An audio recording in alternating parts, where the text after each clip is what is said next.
तो hello friends, मेरा नाम है श्रद्धा और आप देख रहे हैं गुम है किसी के प्यार में सीरियल का आज का एपिसोड। तो देखते हैं आज के एपिसोड में क्या हुआ है। तो रजत को गए हुए कुछ ही दिन हो गए हैं, फिर भी सवी आज ड्यूटी पर जा रही है। सवी इसलिए काम पर जा रही है क्योंकि सवी को रजत को इंसाफ देना है। रजत पर लगे हुए सारे इल्जाम सवी को मिटाने हैं और सवी ये भी सोच रही है कि मुझे दुनिया को दिखाना है कि मेरा रजत कभी भी गलत नहीं हो सकता। और यहाँ पर नील को भी पुलिस स्टेशन से कॉल आता है क्योंकि नील को भी पुलिस स्टेशन बुलाया था। अब थोड़ी ही देर बाद सभी पुलिस स्टेशन जा रही थी, तभी रजत की माँ रजत की फोटो लेकर रो रही थी। उसको रजत की बहुत याद आ रही थी। अब यूनिफॉर्म पहनकर सभी वहाँ से जा रही थी। तब रजत की माँ बोलती है कि कहाँ जा रही है तू सवी। तब सवी कहती है कि पुलिस स्टेशन जा रही हूँ मम्मी। तब रजत की माँ कहती है कि पुलिस स्टेशन जा रही है तू। और रजत की माँ सवी को बोलती है कि सवी, मेरे बेटे को जाए हुए कुछ ही दिन हो गए और तुझे फिर भी उस मनुष्य नौकरी की पड़ी है। और तभी वहाँ पर तारा आ जाती है। तारा भी कहती कि मुझे तो पहले ही पता था इस लड़की को मेरे रजत भाई के जाने का रत्ती भर भी फर्क नहीं पड़ेगा। तभी सवी कहती कि मुझे रजत के कातिल का पता लगाना है। तब रजत की माँ कहती कि क्या करेगी पता लगाकर, मेरा रजत आ जाएगा क्या वापस। और रजत की माँ कहती कि याद है ना सवी तुझे, तू नाइट ड्यूटी पर गई थी तभी मरा है मेरा रजत। उस वक्त तुमने तुम्हारा काम किया होता तो आज ये दिन नहीं देखना पड़ता मुझे। और रजत की माँ सवी को कहती कि मेरे बेटे का गुनहगार और कोई नहीं है सवी, तू है। तेरी वजह से गया है मेरा रजत। मेरे रजत का जाने का थोड़ा भी दुख तुझे होता ना सवी, तो तू आज ड्यूटी पर नहीं जाती, तू घर बैठती। और तुम्हारा पत्नी धर्म ये नहीं है सवी कि तू बाहर जाकर किसी अनजाने गुनहगार को पकड़े। तेरा पत्नी धर्म ये है कि तू यहाँ पर अपने पति के जाने का शोक मनाए। और सवी, तू ऐसे यूनिफॉर्म पहनकर बाहर जाना तो मेरे रजत का अपमान कर रही है। उस पर सवी कहती कि माँ, मैं आपका दर्द समझ सकती हूँ लेकिन मेरा फर्ज कुछ अलग है। तभी रजत की माँ चिल्लाकर कहती कि तेरा फर्ज ये है सवी, तुझे यहाँ बैठना चाहिए और ये फर्ज तुझे निभाना पड़ेगा। और तभी तारा चाबी लेकर डोर बाहर से लॉक कर देती है और खिड़की से कहती है कि सवी, मेरे भाई की 13वीं होने से पहले तू बाहर नहीं जा सकती और मैं भी देखूंगी तू बाहर कैसे जाती है। तभी सवी खिड़की के पास आती और बोलती कि तारा क्या कर रही हो, ये दरवाजा खोलो। तभी रजत की माँ कहती कि तारा बिल्कुल सही कर रही है, जब तक रजत की 13वीं नहीं होती तब तक सवी कहीं भी नहीं जाएगी बाहर। और तभी वहाँ पर रिद्धि आ जाती है। रिद्धि बोलती है कि दीदी आपकी तबीयत तो ठीक है ना, दवाई टाइम पर लेती हो ना, आप क्या कर रही हो, ये भाभी को काम पर क्यों नहीं जाने दे रही हो आप। और तभी तारा कहती कि भाभी की साइड लेना बंद कर दे तू, इसकी वजह से हमारे भाई की मौत हो गई है और फिर भी इसकी साइड लेते फिर रही है तू। और रिद्धि, जिस दिन तुम्हें इस सवी की असलियत पता चलेगी ना,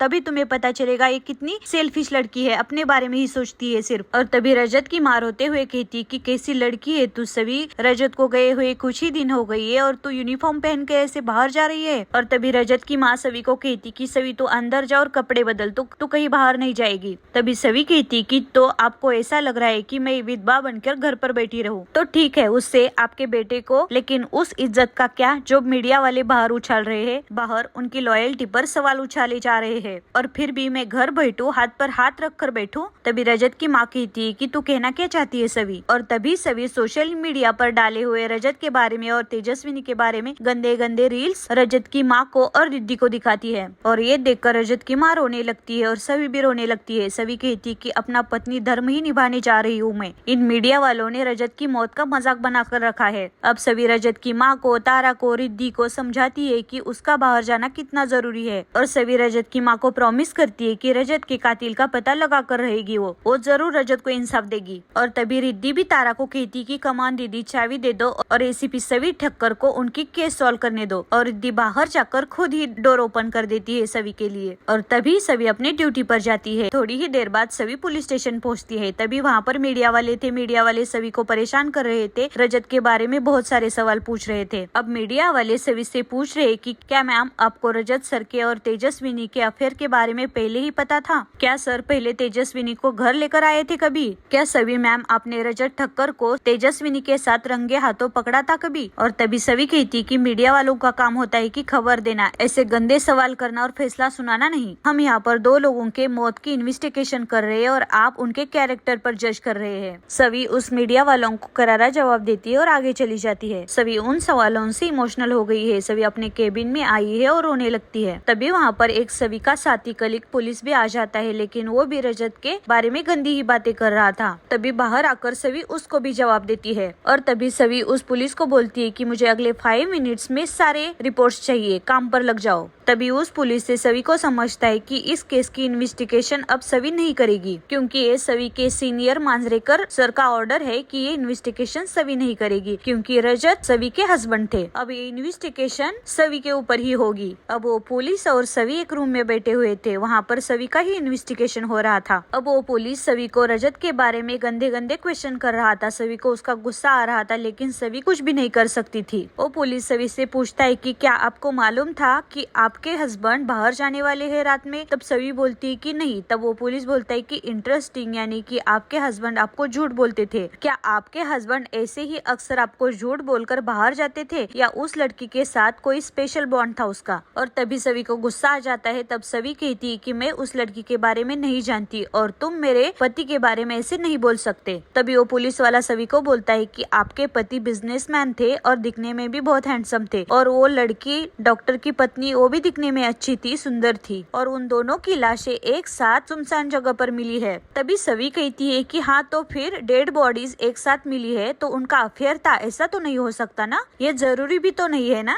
तभी वो पुलिस बोलता है कि मैं कहाँ पर कुछ बोल रहा हूँ, ये सर्कमस्टेंसेस जो क्रिएट हुए है ना, उससे ही पता चलता है हमें। दो लोग ऐसे सुनसान जगह पर अकेले जाते हैं तो उन लोगों को ऐसा कुछ करना होगा ना जो सबके सामने नहीं कर सकते, आप समझ रही हो ना। तब सवी को गुस्सा आ जाता है। सवी गुस्से से कहते हैं कि वो लोग क्यों मिले थे ये इन्वेस्टिगेशन के बाद ही पता चलेगा हमें, और वैसे भी तुम्हारे सारे सवालों से मुझे तो ये लग रहा है कि गलती तो मेरे ही पति की थी। तो वो पुलिस कहता है कि अच्छा, तो आपको ऐसा लग रहा है कि आपके पति रजत ठक्कर बहुत ही अच्छे आदमी थे। तभी सवी कहती है कि वो लड़की भी गलत हो सकती है, क्या पता वो मेरे पति को फंसाना चाहती थी, और ये जरूरी भी तो नहीं कि हर बार गलती मर्द की ही हो, और किसको पता है कि वो लड़की उस वक्त मेरे पति के साथ वहाँ पर क्या कर रही थी। हो सकता है उसको रजत से कुछ चाहिए होगा, हो सकता है उसको पैसे चाहिए होंगे रजत से। तभी वहाँ पर नील आ जाता है। नील को बहुत गुस्सा आ गया था। नील बोलता है कि बस करो, मेरे पत्नी के बारे में ऐसा आप नहीं बोल सकते। नील कहता है कि जबान संभाल कर बात करो। तभी सवी कहती है कि आप मुझे तमीज सिखाने वाले होते कौन हो? और तभी नील अंदर आकर बोलता है कि और आप कौन होती हो मेरे बीवी के बारे में ऐसी गंदी बातें बोलने वाली? तभी नील सवी को बोलता है कि आप एक औरत हो ना, एक औरत होकर दूसरी औरत की ऐसी इज्जत उछाल रही हो आप। तब सवी कहती कि क्या कहा मैंने? तब नील कहता है कि आपने ये कहा कि मेरी बीवी ने आपके पति को पैसे के चक्कर में फंसाया। अगर आप तेजस्विनी को जानती ना तो तेजस्विनी के बारे में ऐसी बात आप कभी भी नहीं करती। और तभी सवी भी कहती कि और अगर आप मेरे पति के बारे में जानते ना तो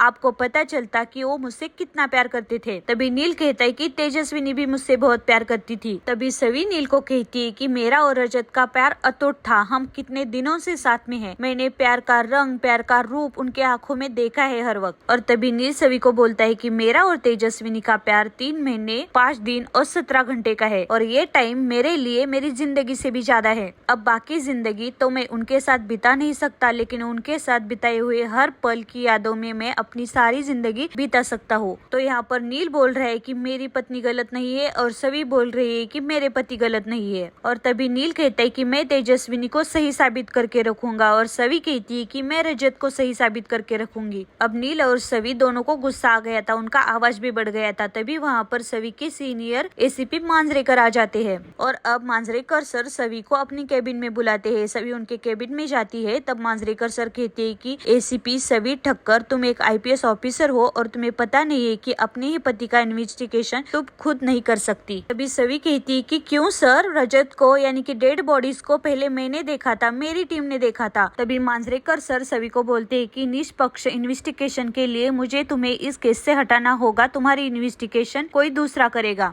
और तुम्हें तुम्हारे सीनियर का ऑर्डर मानना ही पड़ेगा। अब थोड़ी ही देर बाद मांजरेकर नील को अपनी केबिन में बुलाते हैं, तो वहाँ पर नील जाता है। वहाँ पर तेजस्विनी की बड़ी आई यानी कि लक्ष्मी काकू ऑलरेडी बैठी हुई थी। तभी एसीपी मांजरेकर नील को कहते हैं कि मुझे तेजस्विनी की बड़ी आई यानी कि लक्ष्मी चौहान से ये पता चला है कि आपने अपनी पत्नी को 1 महीने पहले ही घर से निकाला था। आपको लगा था कि आपकी पत्नी एक बदचलन औरत थी। और तभी नील लक्ष्मी काकू की तरफ देखता है। तब लक्ष्मी काकू बोलते हैं कि बेटा नील, कुछ ऐसा ही हुआ था ना, मैंने कुछ गलत बोला क्या? तब नील कहता है कि बड़ी आई, मैंने आपको कहा तो था कि मैंने तेजस्विनी को कभी गलत नहीं समझा था। अपने फैमिली के दबाव की वजह से मैंने उनको अपनी जिंदगी से जाने के लिए बोला था, लेकिन मुझे मेरी बीवी पर पूरा भरोसा है। मैं तेजस्विनी के बारे में कभी भी गलत नहीं कह सकता। और यहाँ पर सवी अपने केबिन में बैठी हुई थी। सवी को बहुत गुस्सा आ रहा था, लेकिन सवी अपने मन में ही कह रही कि रजत आपके के बारे में कोई ऐसे गलत कैसे कह सकता है? मुझे पूरा यकीन है आप पर, आप गलत हो ही नहीं सकते। और रजत, मैं आपको सच्चा साबित ही करूंगी। और यहाँ पर एसीपी मांजरेकर नील को सवाल कर रहे हैं कि आपने आपकी पत्नी को, तेजस्विनी को आपके घर से निकाला क्योंकि वो आपके भाई के कमरे में आधी रात गई थी। और इससे ये भी लग रहा है कि शायद उसका रजत ठक्कर के साथ भी कुछ हो सकता है। और ये सुनकर नील को गुस्सा आ जाता है। नील कहता है कि इस बात में कोई भी सच्चाई नहीं है। आप एसीपी हो या कोई और हो, मुझे कोई फर्क नहीं पड़ता, लेकिन मेरी बीवी के बारे में आप ऐसी गलत बातें नहीं कर सकते। आप तेजस्विनी के मर्डर के बारे में इन्वेस्टिगेशन कीजिए, लेकिन तेजस्विनी के कैरेक्टर के बारे में ऐसा आप नहीं कह सकते। तभी मांजरेकर सर कहते हैं कि जो भी किया आपने ही किया है, आपने ही आपके बीवी को कैरेक्टर ले समझकर घर से निकाला था। और अभी आप ही बोल रहे हो कि कितनी महान थी हो, तो आपने उनको घर से निकाला ही क्यों? एसीपी मांजरेकर नील से कहती है कि नील, आपने तेजस्विनी को 1 महीने पहले अपने घर से निकाला, उसके बाद आपको पता ही नहीं था कि तेजस्विनी उस महीने में कहाँ थी। हो सकता है उस महीने में तेजस्विनी की मुलाकात रजत ठक्कर से हुई होगी और उनका अफेयर शुरू हुआ होगा। और ऐसी बातें सुनकर नील को गुस्सा आ जाता है। नील अपनी चेयर से उठ जाता है। तभी लक्ष्मी काकू नील को संभाल लेती है, नील को चुप बैठने के लिए बोलती है अभी के लिए। और आज का एपिसोड यहीं पर समाप्त हो जाता है। देखते हैं आगे क्या क्या होता है। अब तो ये सीरियल और भी इंटरेस्टिंग हो गई है। तो ऐसे ही आगे के इंटरेस्टिंग एपिसोड देखने के लिए प्लीज चैनल को सब्सक्राइब करो और वीडियो को लाइक भी करो। Thanks for watching and lots of love. मिलते हैं कल एक नए एपिसोड के साथ।